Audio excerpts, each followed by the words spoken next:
Welcome to Austin Faith Dialogue. I'm Carl Gronberg, your host, and grateful that you're with us.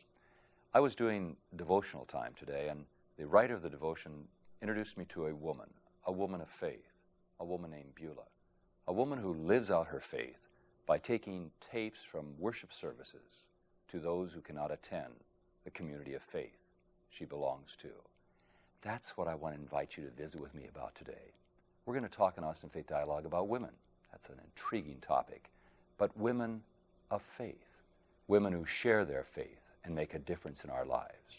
Please stay with us on Austin Faith Dialogue.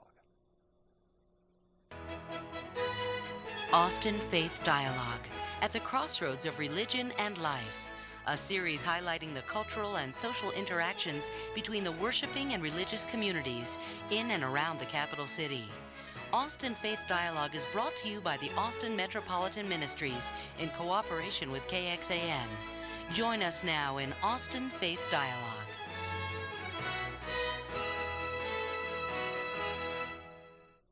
One of my favorite contemporary storytellers is a man who talks about his mythical village in a place called Minnesota. Some of us have been there, and some of us are glad we're not there, and some of us dream about going back someday. But in that place, in that village, he says, all the women are strong. Well, we're going to talk about strong women of faith. I'd like you to meet three of them who live here in our Austin community. Betty Mann. Betty, a former school teacher, retired. Welcome to Austin Faith Dialogue. Thank you. Thanks for being with us. Good to be here. Lib Harris. Lib, who sees herself as one who can choose to volunteer in our community and make a difference in that way. But I want to thank you for being married to Bill for 51 years. Is that right? Right. And Bill, your husband, is just one special man who's done so many good things for so many people. And Sherry Mitchell. And Sherry does so many good things as a liaison for the Austin Police Department, community liaison. Is that right? That's right. And also works with... Church Women United. That's what I wanted you to say. Thank you. All three of you are with Church Women United. And that's what we want the community to know about, this organization, Church Women United, and some of the exciting things that happen with Church Women United. But first of all, I want to talk about you, women of faith. That's why I asked you to be on this program. As I went over the list of members, you have a great organization, and there are many women of faith, and I know as a local parish pastor that women of faith certainly make a difference in congregations. Every pastor knows that. But you have a faith story. Sherry, tell me a little bit about you and about your faith story, would you please? Where did you grow up, and tell me who made a difference in your life as a woman of faith? Well, I have to go back to my roots. And my roots are at David Chapel Missionary Baptist Church. The pastor who passed away, Reverend James Obey, was my pastor. He was my mentor as well. I remember growing up in David Chapel, and he had a very great impact in my life because I was his church secretary as well, and he baptized my two teenagers. Wow. So he was very significant. As a pastor, I remember him well and his activities and involvement in our community, and I'm glad to hear that he had that kind of impact upon you. When you were growing up, Sherry, did you have women around you, mother, grandmother, people of faith like that? Absolutely. My great-grandmother, we used to call her Big Mama, and her name was Luella Harris. My grandmother, her name was Lily Barton. They both have passed away, but they were, of course, women of faith as well, and they taught me how to be a strong woman of faith, and I thank God for that legacy that they've left in me. We thank God for that legacy of faith they left in you, Sherry, and that's what we want to talk about on this program as you share your faith. Lib, how about you? You grew up in Graham, Texas. a small town in north central Texas, and I was a member of the Methodist Church, surrounded by lots of people I admired. Were there activities in that Methodist congregation or in your home that helped you develop as a child and as a teenager some of the ideas that have led you to be the woman of faith you are today? Yes, I think so. I'm less aware of those, and then as I got into college and became more aware of kind of a broader perspective than I had when I was in a little town. Sure. We didn't have very much diversity, and I have realized later I longed to be around people that are different, contribute to my life in a different way. And you had the courage as a woman and I think that's the word for it, courage, to marry someone who's going to be a pastor. Right. Wow, don't you think, Betty? That's pretty courageous, don't you? Huh? Well, where did you meet this man who stole your heart, or whatever happened there in that romantic time together when you first met? Where did you meet Bill? At SMU. We were both students. Did you know he was going to be a pastor? I didn't Did think it? very much about it. Yeah. Sure. You didn't think too much about I it? just thought about who he was. Yeah, that's right. You were caught up in all of that romance and love, that's right. And then when he was ordained and became a pastor, and you went out and realized that in a special way you were probably a partner in that ministry, is that right? What are some of the things that you can remember as a woman of faith and being with him, and how many communities serve in ministry together? I believe we've been in 5. We've been in Austin twice, and he was the church bureaucrat at one point. We were in San Antonio twice. But the thing that sticks in my mind the most is that he and I together wanted to know people beyond our congregation and become aware of people in the community. And we always sought out pastors of our Rio Grande Conference church, which is the mostly Spanish speaking. And at that time we were segregated and had black Methodist churches, and we liked becoming active with them to the degree that we could, and that stands out to me as being one of the kind of abiding things in my history that's culminated in my work in Church Women United that is so satisfying to me. So what I hear you saying is that when you and your husband were in congregations, you worked at building bridges between people, and that women of faith, like Church Women United Women of Faith, seek to do that type of thing. And I got acquainted with women that were not in our congregation. I loved the women in our congregation, but I wanted to know It broadened you, and you were aware of the diversity and maybe the vastness of people of faith, that they're just not a small, narrow group. And I think that's an exciting thing to tell our Austin Faith Dialogue viewing audience, that this is an opportunity for us to grow past our congregations. As wonderful as our congregations are, right? Right. But to grow past those congregations, to recognize that the community of faith is expressed in different socio-economic groups and different ethnic groups. And we had so much in common, and they contributed so much to broadening my perspective, I think. As a person, It still yeah. does. Right, exactly. Still do. Hey, you mean to say that we can continue to grow, is that right? That's a novel idea, maybe, huh? Well, Betty, teacher, retired educator, 30 years in public schools, right? That's right. Here in Austin? Here in Austin. Let's hear it for AISD, huh? In Austin schools, yeah. That's right. And you also are a woman of faith. Talk a little bit about your growing up. It was, I understand, in Dallas, is that right? Yes. I'm originally from Dallas, because Austin is my home now, 40 years. And as a child, I can remember going to Mount Carmel Baptist Church, Reverend A.C. Horton, pastor. And there I received my spiritual background, my religious training, and everything that I could think of that that I'm going to need for, my future well-being, really. Right there, Mother used to send us to Mount Carmel. We walked to Mount Carmel because we lived in the neighborhood.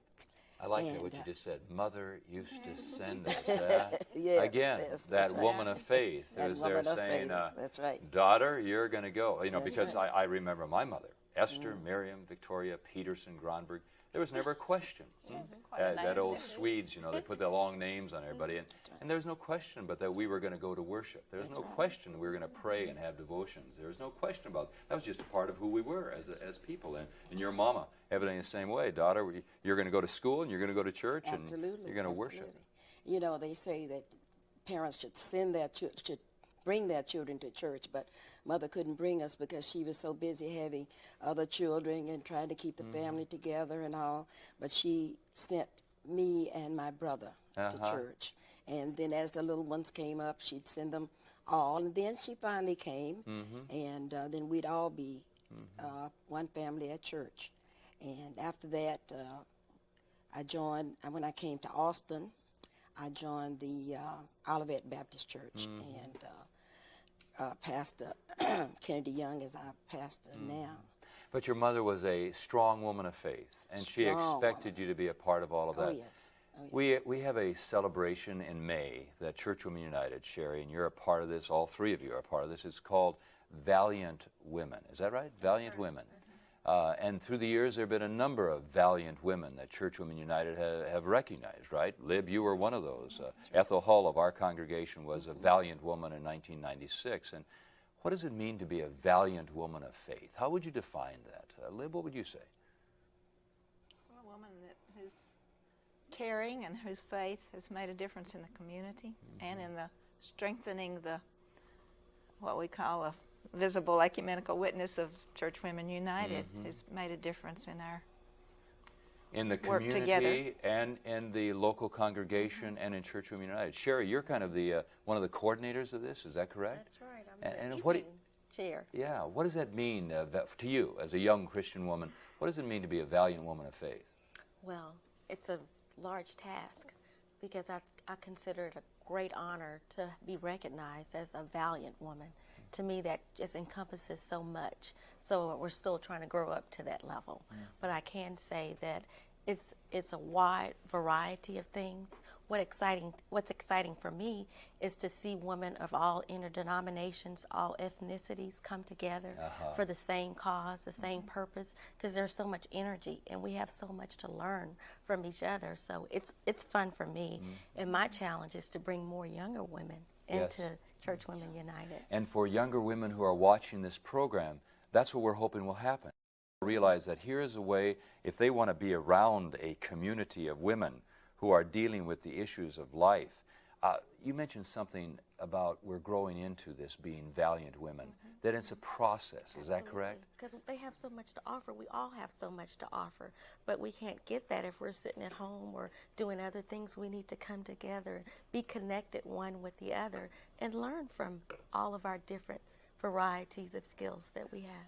When you said sitting at home, what came to mind? And watching television. Yeah, I see. So turn off your television right now. No, don't do that. We have more to tell you about Church Women United. But this process of being valiant women, as you showed me that list of valiant women, you've had some amazing people who have made an impact. And I think that's really important for young women to realize, is that women are truly coming into their own right in terms of giving witness to what it means to be a strong woman. Betty, you're a strong woman. How do you go about in your daily life? And we just have a couple seconds to say this, and we're going to come back. But how do you go about living your faith? Day by day, minute by minute, just depending on my God for one thing, and sharing what I have with other people, other women, and trying to do what I know is the right thing to do for not only my family, but for other people, other families. You know? And I think maybe drawing upon people like Lib and Sherry, That's right. and hearing their stories and their struggles. And in that process then, growing together and knowing what it means to be a part of that cadre of women of faith. Well, we're going to take a break, and then we're going to come back and talk more about Church Women United, but we know you'll want to stay with us because this is a powerful group of women who are making differences in their homes and making difference in their congregational faith communities and making a difference for you and me in our Austin community. So please, stay with us on Austin Faith Dialogue.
Welcome back to Austin Faith Dialogue. We're talking today with three women of faith about their faith journey, what it's meant to them to have people around them who have been mentors for them, encouraging them in their faith walk, and also talking about a group, an organization in Austin they belong to and where they are leaders. It's called Church Women United. And that's where I'd like to pick up now and talk about Church Women United. Tell us about that. Lib Harris, we kind of designated you to be our speaker on the beginnings of Church Women United. How old is it and where did it start? Well, we were 50 years old in 1991, and I think it's really impressive to read about. There were three strains of organized church women at a national level at that time, and they wanted to come together to constitute, I think they called it a constituting conference, and they had traveled to Atlantic City to have this conference in December of 1941. And while they were together, Pearl Harbor happened. And so it was a very dramatic time for them to decide whether we should go on with this conference or not. They called it United Conference of Church Women at that time. One of the things that united those three strains, though there were, as I understand it, hundreds of local women's groups organized interdenominationally. They'd already done this at the local level and were wanting to be united at a national level. And they had, all of them had been doing the World Day of Prayer, which started in 1887. So on December 7th, 1941, when Pearl Harbor happened, They were already together. they were together talking about how women of faith could make a combined witness that would make an impact not only locally, on the local level where they're already getting together, but also nationally. Did Church Women United then become a part of the Austin community? None of us were here at that time, but what do you know from your history? What I understand is that there had been a group organized already in Austin. So Austin's Church Women United is a year older than the national. That's something we can brag about. Yeah. So Church Women United in Austin actually probably started in 1940. I believe so. And in that time, so we're 60 years old. And through the years then, Church Women United has changed and probably made a difference in our community in some specific ways. Sherry, what are some of the things that Church Women United does today for the Austin community? Well, they participate in the crop walk. We also have our fundraisers, yearly fundraisers, as well as our Friendship Day and the Wellspring that's coming up in June.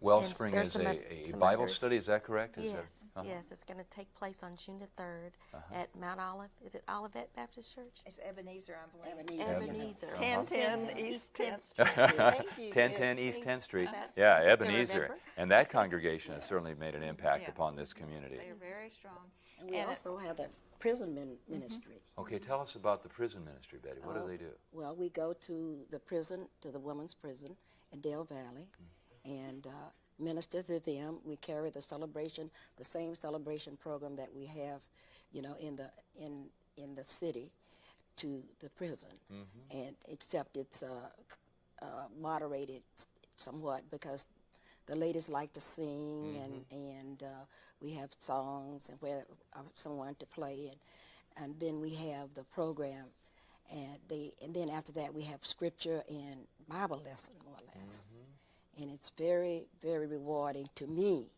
It has been, and as well as them. When you went to the prison, and Lib, you've been out there also, I understand. What kind of experience was that for you personally? Was it a scary, frightening type of experience, or was it one that you felt challenged and excited by? Oh, challenged and excited about. I wasn't afraid of anything. It was something that I wanted to do because I feel like those ladies need someone. They have things they want to tell you, and believe it or not, they desire to know more about the Lord. And when we go, it's so rewarding to us as well as as to them, because we just know, we can just see it in their faces and they thank you, and they write notes to you and all of those kinds of things. Do you have it in the chapel at Del Valley? Is that where you meet? Is in that the right? chapel. Yeah. Yeah, it's the new chapel. I Right, think they it's have their new now. chapel. We've been in Isn't that a different lovely places, facility? Yes. And Lib, you've been out there a couple times also, is that right? Yeah, we've been doing this. This is our 7th year, Here, and we issue invitations to the women residents and those that choose to come do. And we've had as many as 65 last time, I think. And we also have Church Women United who really want to go. We have as many as 12 or 14 that want to go to lead just to be present at the service. I'm thinking as you tell this story about a ministry to Del Valley and to the people who are there, I think there may be individuals watching this whose congregations maybe aren't part of Church Women United, and they'd like to be a part of that, to go and have that type of experience. Is that possible? Can they participate in that way? How do people become a part of Church Women United? What's that process like? all they need to do is come to the meeting and join, and well, they don't even have to join if they don't want to, because it's just the idea of being together. Just come to the meetings and participate, and you will be rewarded inwardly. Grow in faith, Grow in faith, grow into being valiant women. valiant women, valiant women. We hear a lot about that need. Lib? I think they could call Austin Metropolitan Ministries for more information, or they could call my number. I'd be glad to have Contact my number. Lib Harris, and you tell them about Church Women United. Anything that, what's coming Yeah. up next, like the Wellspring Bible Study. I've got another idea. You know something else they could do? Sherry, I'm wondering, you may be thinking of this because Pastor Obi is such a part of your life. They could contact their pastor. Yeah. Huh? Absolutely. Don't you think? And if that pastor, he or she, is not, doing anything yet with Church Women United, that might be kind of a nudge, a gentle, we want gentle nudge with our pastors, right? But a nudge to get them involved in Church Women United. Sherry, you're one of the newer members, and I don't even know how long you've been a part of Church Women United, but what has it meant to you to be a part of Church Women United? What has it brought to you in the time that you've been, you joined and they probably gave you a job right away to do? Is that what happened? Well, back in 92 and 94, I actually was the president of my junior mission at my local church, and I participated in Church Women back then. I would come to the morning celebrations occasionally, and I would leave there just with joy in my heart, excited about the experience, and then going back and sharing that with 60 more women or so. And then gradually I started talking to Betty Washington. She was one of the former presidents, and she actually got me involved in Church Women United. And I think that's how we get plugged in, because we see another woman who's doing something and we see something impressive about them. We go, I want to do that. I want to be a part of that. So it's a drawing. You get pulled in by the women that you meet. Sure, and I think that's really a key to all of this, is that you as women of faith inviting other people to come in and sharing in this and realizing what's happening in this community and what Church Women United can bring personally, it seems to me, to people's lives, but also maybe to your family life and to your work experience, as well as the community at large. Sherry, you do some interesting work as a woman of faith. Tell our viewing audience a little bit about what you do as community liaison for the Austin Police Department. Well, my job is to go out there and recruit volunteers to work alongside police officers. And people can do a number of things. One of the big pushes that we have right now are getting volunteers to go out and tag abandoned vehicles. That's a great nuisance in the city of Austin, seeing junk cars on streets. So we get volunteers to do that, and they team up with another volunteer. We supply them with the APD marked car, and it's a lot of fun.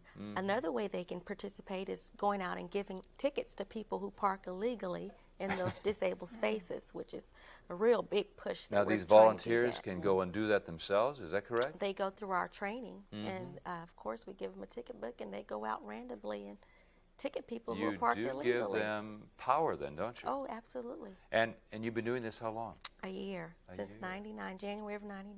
And how many people are involved in this community volunteer program? There's over 400 volunteers in the past So year. you're telling us that in 1 year you have been able to get 400 people to come into this program? Absolutely. Wow. And Do you what's so great about it, though, Carl, is that some people don't want to be tied down to a long-term commitment in volunteering. They just want to do a single-shot deal. Well, we have that, just participating in special events. Now, you know what I think you're going to do, Sherry? I think through this program, you all are going to get 400 new members Oh, for my Church Women goodness. United, huh? Don't you think? That people are going to say, if Sherry Mitchell can be excited about Church Women United, if Lib Harris can be excited about Church Women United, if Betty Mann can be excited about it, then we can be excited. We can be a part of it.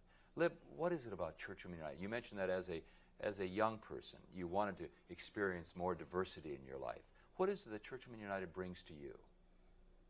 That for sure. And I know, I feel like we span the neighborhoods. I get acquainted with people that I wouldn't know at all as friends if I stayed in my own congregation. You know something that I would like to also mention, and then you can relate to this. Our members from our parish come back, and they always, without Virginia Merrick and Ethel Hull, will bring me back the program. You have some really neat programs that are presented. Can you tell us a little bit about those programs? Because those programs, from what Virginia and Ethel give me, take you around the world. Isn't that right? Especially for World Day of Prayer. Some country, the women organized in some country, write the World Day of Prayer, like Venezuela and Madagascar, a different one every year. Remember But then this year we did Indonesia. Indonesia, and yeah. we did a little skit. Wow. Talked about the Yeah. women from And so you Indonesia. talk about the women of Madagascar, the women of Indonesia, of different places around they're the world. their writings, their concerns, and their That's the Oh, words. that's powerful, isn't Their it? Yeah. music, their everything. And you realize that you sisters then are really bonded together through Absolutely. faith. That's this Transcends World the Day globe. of Prayer that's been going on since the 80s. No, Yeah, 1800s, did you say? World Day of 1800s. Prayer? Yeah. And that's been going on by women of faith. And when do you have World Day of Prayer? That's the first Friday of March. Okay. Now we're having the Tuesday night one, right, the first Tuesday night. Is that right? Right, first Tuesday of the month. We want to encourage women who are employed or cannot come during the day to come for about a 1 hour Right, for service. young mothers who, you know, So work. you have it morning and evening, Right. so that young mothers or people who are working can participate in the evening if they can't make it in the morning. Very short. Yeah, and that's what we have. We're very short on time, so I have to ask you this. All right? Do you try to influence people on their doctrine? Do you try to switch people around from different traditions? What do you do? Because you have all different traditions, and I just have a couple seconds. Do you respect them? I guess is what I'm asking. Is there? Yes, we respect the different doctrines that people have. Yeah. And we don't try to sway them in any way. And we just take them for what they are and enjoy. Hey, school teacher. Thanks. Yeah, I've got to cut you off because we've got to stop. Thank you. Thanks to the three of you for being with us. Thanks for participating in Austin Faith Dialogue. We want you to stay with us and participate if you would. Accept the invitation. Church Women United, women who are valiant women of faith. Thank you.